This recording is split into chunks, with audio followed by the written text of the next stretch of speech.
Ky emision realizohet nga Telegrafi Maqedoni dhe mundësohet nga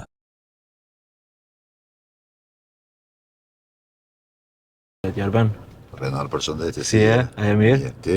Mirë? Si kalove? A e zhegit? Shumë nxehtë. Shumë nxehtë. Shkupin e keni shumë nxehtë. Tepër. Tash doni me premtu në një deti në Shkup. Po të në deti, të një liqej që thoi sheketën. Nisi me pak të dukja, se unë qashtu e kam stilin e emisioneve, njëherë nuk e nisi atë shëron për me tema politike. Icebreaker. Po, pa tjetër. Kur kam njoftë unë e ke qenë me flokët e bardha, me flokët e zeza, me mjekrën e zezë, tash me flokët e bardha, Jam thipa. mjekrë je thi. A qa qiron të është e Mickoski që ju ka thi? Ja, s'ka lidhe me Mickosin kjo punë, po kanë kalu një 10 vjetë kanë kalu. Kjo do me thonë që jam këtë subjekte, në këtë angazhim që një dekadë. Ja, dhe për një dekadë njerëz dhe ndrojnë. Po, pa tjetër. Edhe ti ke pas ma shumë flokë, sigurisht. Po, unë për herët fundit i kam pre krypata gjata dhe i dhash për personat me kancer. Edhe më preter s'kam guxim se m'bohen shumë keq. Ndahen shumë keq flokët. Si është kam puna? Mirë, top. Top? Sigurt? Sigurt. I bëhet një vjet, a? Sigur. U bo një vit, po. A keni nis të esni? Jo, kemi hecë, shumë mirë kemi hecë. Jetu e po besoj, baza ditore, lajme, për punë çdo nivel, thuj se duke fillu prej këtyre të fundit që janë promovu mas shumë ti, që janë punësimet në sektorit publik, ku jetu po që punësohen me dhjetra shqiptarë në për institucione, BDI janë nisi një farë fushate me kalkulator, për të numru Maqedonët që punësohen që në vend të shqiptarëve. 12.000 me 12, apo? E lanë shpejt, e lanë atë par punë. Okej. Si plot do punë tjera që i kanë nisi, i kanë lonë gjys, tendat, protestat, unë e shla që atyre ju ka humbë fija pak, edhe nuk dinë se çfarë bëjnë. Unë e kuptoj që janë opozite re, pas 2 dekadave në pushtet, dhe se e kanë vështirë të ambientohen në kucët e tyre të reja. Po është mirë që në ditë më parë të fillojnë të reflektojnë si opozit, nisin e propozojnë zgjidhje konkrete. Opozita e ka rolin e korrigjimit të qeverisë, po ka edhe rol si opozit konstruktive që duhet tjetë në një vend që synon të bëhet pjesë e bashkimit. Edhe është konstruktive? Çfarë konstruktivitet, që ke po një ofertë, një nismë konkrete prej BDI-s për të ofruar zgjidhje. Ja, kemi pa bazat ditore, përpjekje për të tensionu situatën, përpjekje për të rritur mosdurimin midis komuniteteve në vendin tonë, por që të gjitha kanë dështu. Ka dështu thuj se çdo nismë e tyre, përmenda këto tentën atëherë marrin mend kur e vendosën para gjykatës kushtetuese dhe u tërhoqën për 24 orë. Dhe në çdo segment përsëritet e njëjta. Ka një vit që flasin për protestë. Okej. Herën e kaluar, e tham pak nxehtë për juve se kemi nisë edhe mu plak kemi nisë. Dhe sti sa u amban kështu. E kam në rrugë. Po kjo është. E kam përshtypjen se si vlen merreni që një vjet me BDI? A është e vërtet? Natyrisht venar që duhet edhe të merrem me BDI. Ne shohim bazat ditore, pasojat e keqqeverisjes së BDI-s, e korrupsionit të BDI-s, kompromiseve dëmshme që i ka bërë BDI janë korrisht shqiptarëve. Sot, tema aktuale është vendimi i gjykatës kushtetuese që konfirmoi atë që e kemi thënë atëherë si opozit. Edhe unë madje kam qenë ndër më të zëshmit në atë kohë në lidhje me regjistrimin e popullsisë së vitit 2021. Tash, unë e kuptoj BDI në periudhën e Gruevskit kur ata ishin pozitë të sklavit. Ishin sklever të Gruevskit edhe të Mjallkovit dhe bëheshin pjesë të legjitimonin arrestimet e shqiptarëve, rrahjet, vrasjet e shqiptarëve, rastet e montume politike, dilshin krah për krah me Mjallkovin për të arrestu gra shqiptare me mbules, pleq shqiptar, pa dëshmin më të vogël, i arsjetonin këto gjëra, dhe në atë periudhë nuk kemi prit natyrisht që BDI-ja mund të menaxhon një proces regjistrimi që është i besueshëm, sepse e dim si është demografia në vendin tonë, ose si janë manipulu regjistrimet në të kaluarën. Ata atëherë e dështuan procesin qëllimshëm, sepse kishin një mision, shkaktuan dëm buxhetit prej 3 milion eurove dhe nuk mbajtën përgjegjësi ligjore për këtë pjesë. Por në kohën e Zaevit, është e pafalshme ajo që e bën kur krijuan kategorinë e popullatës jo rezidente. Okej. Unë e kam marrë atar kushtetuta Kjo është për jonë, mërgatën, flet- realisht. Po, kushtetuta jonë përmend popullat, përmend popullat përgjithshme. Ligji për regjistrimin madje vet nuk parashit e askund popullat jo rezidente dhe rezidente. Në ndarje të këtij lloji, atë e bën në mënyrë të paligjshme dhe antikushtetuese përmes metodologjisë për regjistrim dhe sot shohim që kjo gjykatë kushtetuese me gjitha metat e veta nuk ka pas se si mos të nxjerrë këtë vendim që e ka nxjerrë, duke konfirmuar që regjistrimi ka qenë shkelje e kushtetutës. Edhe kjo i vjen se do të bëhet edhe një regjistrim apo? Kjo i bie që rezultatet e regjistrimit janë të pavlefshme. Natyrisht që nuk anulohet në tërësi dhe nuk përsëritet regjistrimi në këtë fazë, sepse regjistrimet e policisë e keni parasysh Çdo 10 vjet. çdo 10 vjet sipas direktivave të OKB-s dhe ka kalendare të dakorduara. Po unë në atë kohë, përmes një mediumi, pa të nis pyetje deri te Eurostati, sepse këta si çdo herë, kur nuk dinë se si të nxjerrën, ja lën fajin ose bajnë thirrje të një organizatë ndërkombëtare, si para rastit të munduar që thëshin do e thirrë me FBI-n e CIA-n dhe kudion, atëherë munduan t'ja hedhin patatën e nxehtë Eurostatit dhe Eurostati në atë kohë pa demantu, duke thënë se Maqedonia e Veriut në asnjë rast nuk ka obligim që të ndajë popullatën e përgjithshme në dy kategori të tilla, nuk ka pas kërkesë prej Eurostatit. Rrjedhimisht unë do e them atë që më pa thënë Zjadin Sela në atë kohë, që sot është në prehrin e Ali Ahmetit, ai më pa thënë tekstualisht Maqedonët duhet t'i ngrisin përmendore Ali Ahmetit në sheshin Makedonia përballë Aleksandrit aty, sepse u ka bërë një shërbim që askush nuk do kishte mundur t'ua bënte. Dhe kështu po del. Vendimi i gjykatës kushtetuese e konfirmon atë që e kemi thënë, e konfirmon karakterin jo kushtetues antiligjor të regjistrimit të popullsisë, edhe për atë arsye duhet merrem me BDI-n vedar, se çdo ditë ne bartim pasojat e kompromisave të dëmshme të BDI-s, e vendimmarrjes së dëmshme antishqiptare të BDI-s, se shërbimeve që BDI-ja u ka bërë atyre që nuk ua duan të mirën shqiptarëve. Tash pasoja e regjistrimit është e shumë fisht. Të ndarja e bllokutacioneve, e buxhetit e kështu me radhë. Tash ishte deri aktuale këto ditë edhe çështja e ligjit të ri për vetë qeverisje lokale, ku natyrisht si në çdo vend të Bashkimit Evropian, logjika thotë që numri i këshilltarëve përcaktohet me popullatën rezidente të një komune. Në Belgjik, vend ku jam rrit dhe kam jetu 35 vite, ashtu rregullohet. Dhe çdo kund në Bashkimin Evropian ashtu rregullohet. E pas Tiranë numrin e qytetarëve. Neve që jemi jashtë, ne jemi rezident edhe këtu. Unë asnjëherë nuk kam humbur rezidencën në komunë Likovës. Ti paguan tatime edhe këtu? Po natyrisht paguajmë tatime, kemi prona. Tash jetoj këtu, që një vit full Po, time. te pronat ishe... Po, vazhdimisht kemi paguajt to. Te pronat ishe ministri ma shumë prona. Po, ashtu është. Po ne paguajmë detyrimet tona, si mërkimtar këtu, kemi prona, kontribojmë buxhet, TVSH, Eksidiona, po nuk ka asnjë logjike në një rënon të bartësh obligimet, si çdo qytetar normal i këtij vendi, ndërsa në anën tjetër të sakatohen të drejtat tua, siç është e drejta për të zgjedhur dhe për të zgjedhur. Një pyetje personale. Me sa mend valla ke ardhur me gjithat pasurinë në Belgjik, me sa mend ke ardhur? Po shef, unë këtë pjesën e pasurisë e kam, më thonë, Trashëgimi. Ka trashëgimi, po ka edhe prej punës sime. Kam filluar punën se 23 vjeçar me organizata ndërkombëtare dhe e kam dhënë çdo cent që e kam fitu arsjetohet deri në centin e fundit. Kam punuar kryesisht me organizata ndërkombëtare dhe kam ndërtuar një far kapitali në Belgjik. Pse kam vendosur? Unë kam vendosur pse unë është si virus, pak politika.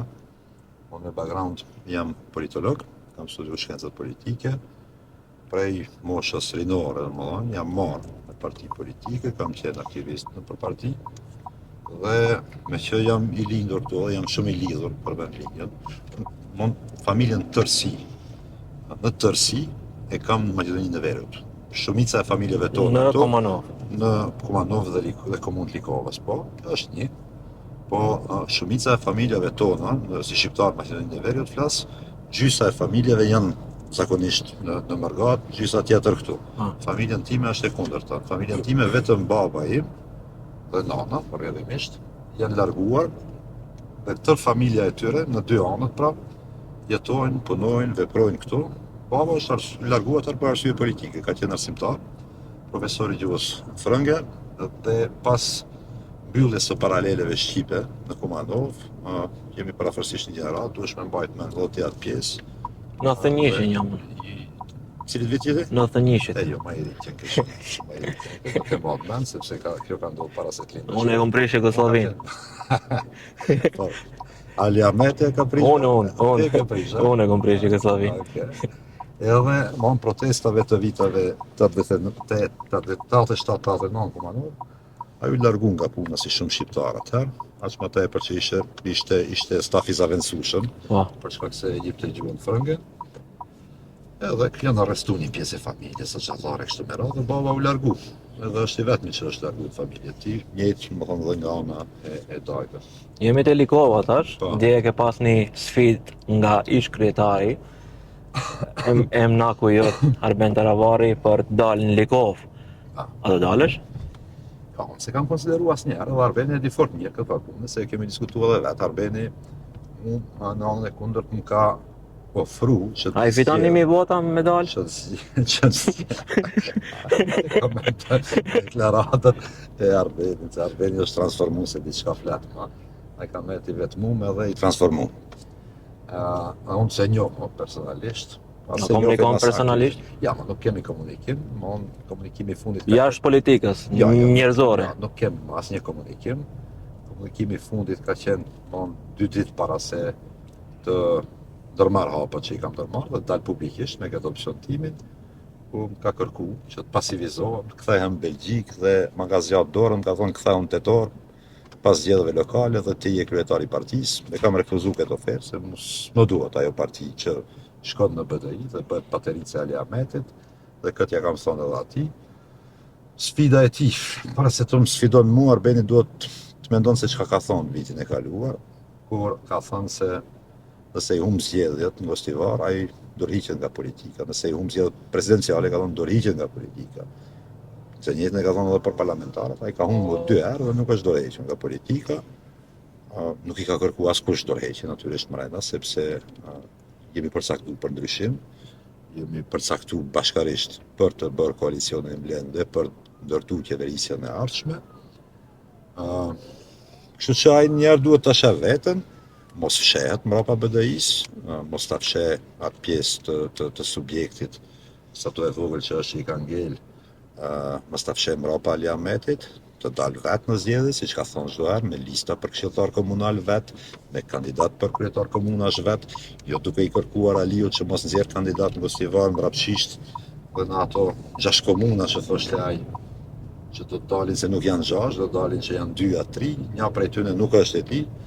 Unë e kam thonë, po e them përsëri, Hisen Shabani nuk është njeri i Arben Taravarit, nuk është Aleancë për Shqiptarët. Hisen Shabani ka qenë mësiti i Ali Ahmetit për të kryer këtë pazar me komuna që Arbeni e ka ecë qysh nga 10 orë e këndej.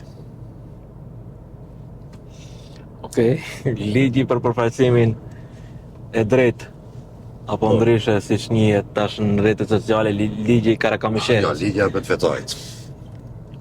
E di, prej fillim. Fetaj e ka ecë këtë. Po, prej kohës kur keni qenë së bashku me Zjedin Selën, i e përmend si hartues. Po, për hir të vërtetës. Për hir të vërtetës. Pas guxim asnjëherë ta dorëzojnë procedurë qeveritare. Kush? Krenar Lloga ka qenë ministër i drejtësisë, ka pas mundësinë si atini përmes tij ta fut procedurë qeveritare. Ligjit për përfaqësim të drejtë adekuat, ne kam patur një draft gati që para 3-4 viteve. Shumë e vënuar. Shumë e vënuar që një vjet unë jam të prit ligji.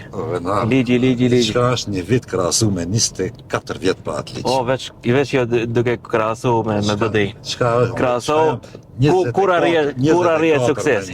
24. Kur arrihet suksesi kur krahasohesh me vetveten? Po natyrisht një vit atë duket shumë ty? Shumë. Jo, nuk është shumë.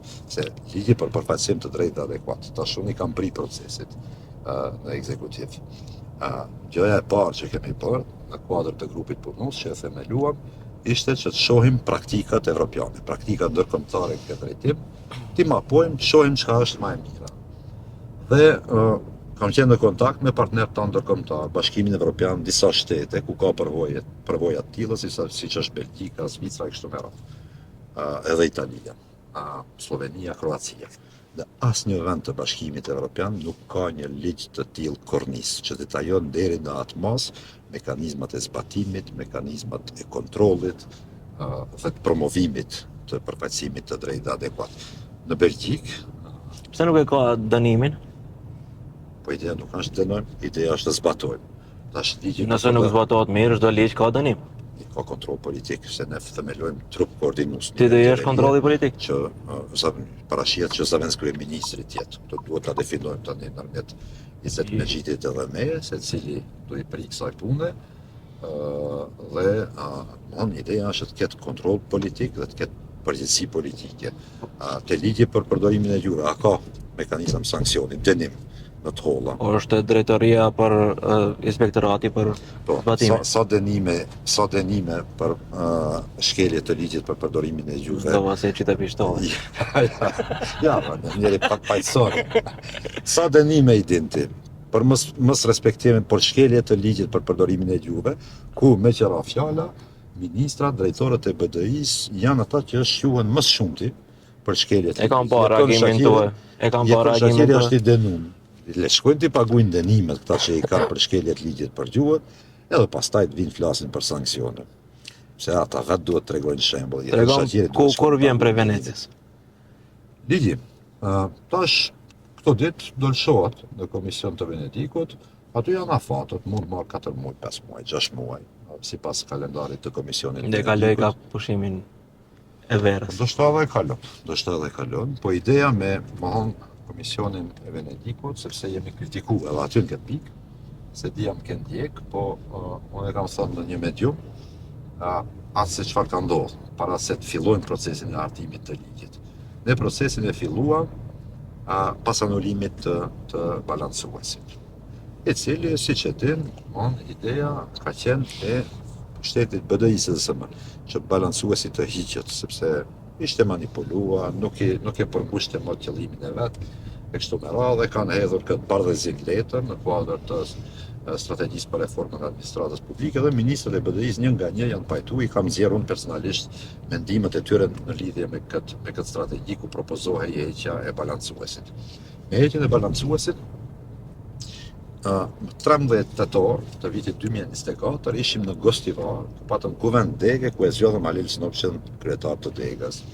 Me njerë mrapa, i thash Arben Taravarit, merren telefon kryeministrin dhe të fillojmë më procesin. Unë kërkoja me prej fillimit qeverisjes që të nisim punën, edhe ndodhe ashtu me 13 tetor, e thiem telefon kryeministrin, i thot fillojmë procesin e hartimit të ligjit. Kryeministri pajtohet, po aty dakordohen gjatë asaj thirrje që i njëjti të dërgohet në Komisionin e Venedikut. Dhe më tregon pastaj Arbeni tha, po e fillojmë punën, tha po do e dërgojmë në Venedik.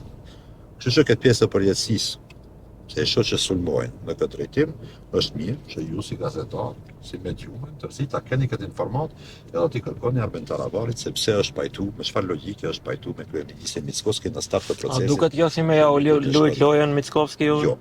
Jo, unë tash nëse më pyet mua personalisht. Arben Taravari nuk e di me çfarë logjike ka pranuar këtë. Unë logjikën që e shoh si Arben dhe si bartës i këtij procesit është këtë ligj jemi munduar maksimalisht që ta kemi në përputhje me kushtetutën, me frymën e kushtetutës dhe me përvojat e ndryshme në nivel evropian.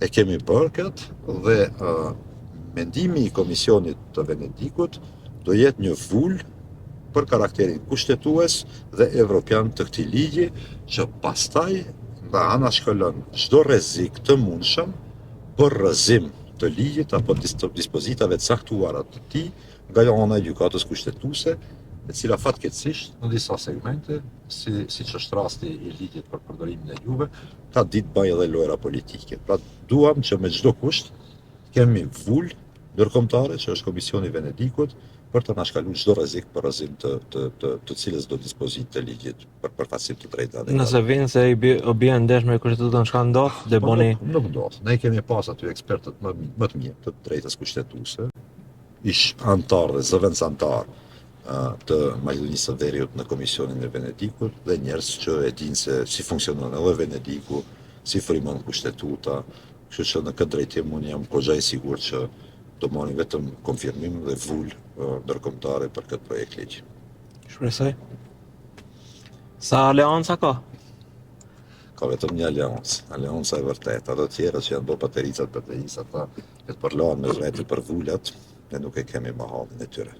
Rëpota Zjadin Selan tha Arben Fetaj kur kam qenë unë kryetari i aleancës ka pat fuqi për ta përça aleancën. Dhe pastaj Arben Taravari tha Arben Fetaj na ka përça me Zjadin Selan. Po, për atë diskutim në kuvent ishte ne. Sharake, unë si Arben Fetaj kam qenë shumë afër me Zjadin Selan, e din edhe Zjadini këtë punë. Zjadini vetë ka kontaktu kur u rizgjoll kryetar dhe më ka ofru që të rikthehem që ishtë në atë kohë si sekretari përgjithshëm i partisë, që nuk ka ndodhur, sepse kam pa që ai nuk është e që partinë në drejtim të mirë dhe ja kam thonë, privatisht natyrisht, që unë nuk e shoh vetëm më pjesë të këtij ekipi, dhe Zjadin Zela me zgjedhjet e to ka dështuar, ka kuptuar se nuk është duke shkuar askundi, i vetmi unë jam që i kam kërku dorëheqje publikisht, pas zgjedhjeve në tetor, dhe këtë e ka bërë edhe ai, sepse e ka parë vetën. Ndërsa këto deklaratat me Arbenit që unë e kam përçar me Zjadinin, këto besoj të gjithë e dinë që janë qesharake. Nuk jam në një faktor që mund t'i përçaj dy njerëz mes vete.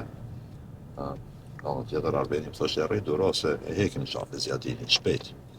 Dhe hekim qafë, unë personalisht kam qenë kundër hyrjes së Aleancës për Shqiptarët në qeveri. Në 2022 si ishte, sepse kam mendu me bindje që ajo qeveri është e delegitimuar, po e fjalë për një Kovacevski që nuk ishte kur fa legitimiteti, SDSM që ishte humbse e zgjedhjeve, e shpëtuar vazhdimisht përmes kalkulimeve të ndryshme, dhe një qeveri thellësisht e kriminalizuar, e korruptuar, të cilën nuk do ishte dashur as se si t'ja zgjasim jetën për asnjë kosto. Ideja atëhershme e atyre që e kanë ecë këtë farë pune, që kanë qenë Zjadini dhe Krenari, ka qenë që të bojnë punësime, të ecim në një punë në mënyrë që ta mbajnë partinë. Po pastaj kur erdhi puna për të shkuar në zgjedhje, vetë ata njerëz e kanë ditë se nuk nxjerrin ndoshta as edhe një mandat deputeti për shkak të delegitimimit, për shkak të shkeljes së idealit të Aleancës për shqiptarët, nuk u pat ngel fytyrë më të dalin para votuesit dhe të kërkojnë vota, sepse ishin shndruar patericat BDI-s. Unë në atë periudhë jam pasivizu, kam punuar vetëm me Arben Taravarin dhe jo me pjesën tjetër të partisë, me premtimin e tij që ne do qëndrojmë, do i bëjmë ballë BDI-s edhe për brenda qeverisjes dhe në momentin e duhur do dalim për këtë opsionin që në fund doli se ishte opsioni i vlen, pra bashkimin e gjitha partive opozitare në një blok kundër BDI-s. Në këtë pjesë e mbajti fjalën, por nuk e mbajti fjalën shumë gjatë. U dorëzu, shpejt u dorëzu. Kur do bëj parti? Shumë shpejt. Kur do bëj parti tash? Ja, në për momentin, e thash, veprojmë si Aleancë për Shqiptarët në kuadër të Vlenit, aty ku kemi qenë, ashtu siç ka qenë marrëveshja midis subjekteve që formojnë Vlenin, 4 partitë. Jo, si Vlen kur do bëni parti. Si Vlen.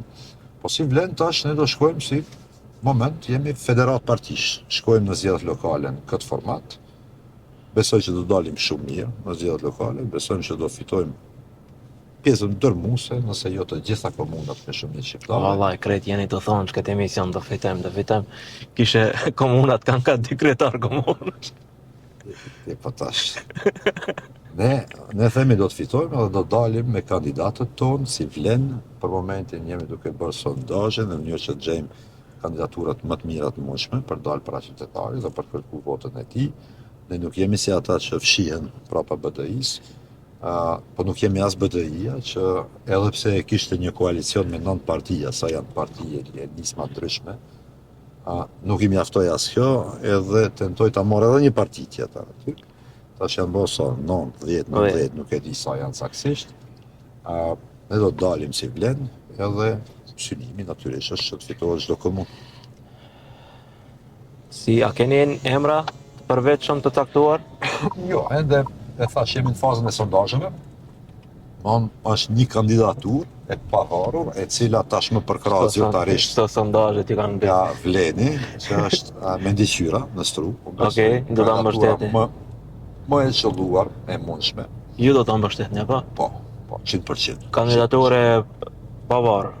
Po, me ndeqyra ka shpall kandidaturë Ve. si kandidat i pavarur, natyrisht. Dhe ju do ta Do e mbështetni. ketë përkrahjen full të koalicionit Vlen. Me ndeqyra ka qenë në fillet të aleancës për shqiptarët edhe themelus i subjektit, që ne ndjejmë Ka qenë politike edhe më herët. shumë të afërt me ne, po, shumë të afërt me ne, dhe kandidaturë më së e qelluar dhe fituese besoj që ishte në start. Radhët e Vlenit e keni të ruajtura mirë? Kompaktësi ke Po, fjalën? po. Po. Unë besoj që Sigurt? Po, unë besoj që Vleni nuk ka qenë asnjëherë më kompakt pas fushatës zgjedhore. Ka patur tensionime her pas her në aspektin kadrovik.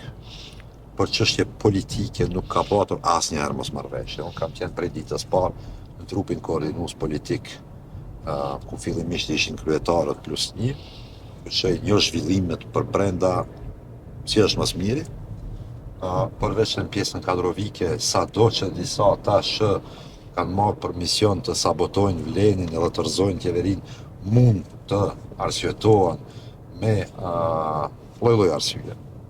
Lloj-lloj arsye që e sqarojnë, mundohen ta sqarojnë dhe ta legjitimojnë vendimmarrjen e tyre.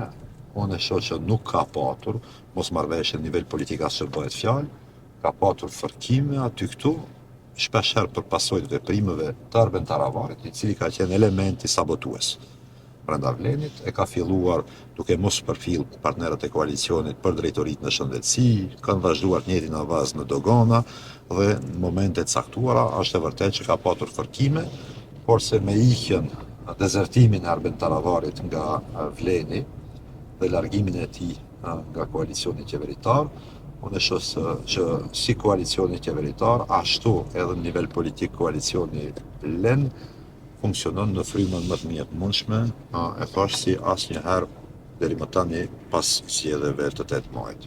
Një pyetje më sportive.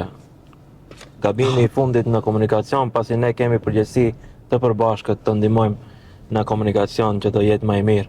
Një gabim që ke bëu, je dënu dhe ke mësu nuk e bën. Në momente kur vozitesh vetë, jo kur të vozitin. Jo, dënime kam patur her pas here për shpejtësi. Okej. Jo në një tejkalim tejmase të shpejtësisë së lejuar, po në Belgjikë dini ka radare në çdo qosh, edhe për pak kilometra më tepër vjen dënimi të shtëpia me njëherë. Gabim që ka mundur të jetë fatal ka qenë përdorimi i telefonit gjatë vozitjes, dhe ku për pak kam qenë duke marrë në qafë në një biciklist, i cili edhe ai ishte pa drita natën dhe aty na ka rujt Zoti të dyve. Shpëtoj nuk e preka natyrisht, po ka mjaftuar edhe një sekond. Mësimi këtu është më të përdorni telefon. Telefonat vetur janë shumë të rrezikshëm. Don't text and drive. Don't text and drive, don't phone and drive. Faleminderit, ishte kënaqësi. Faleminderit dhe kënaqësia ime. Shpresoj për më mirë. Po ashtu, falenderoj. Ky emision realizohet nga Telegrafi Maqedoni dhe mundësohet nga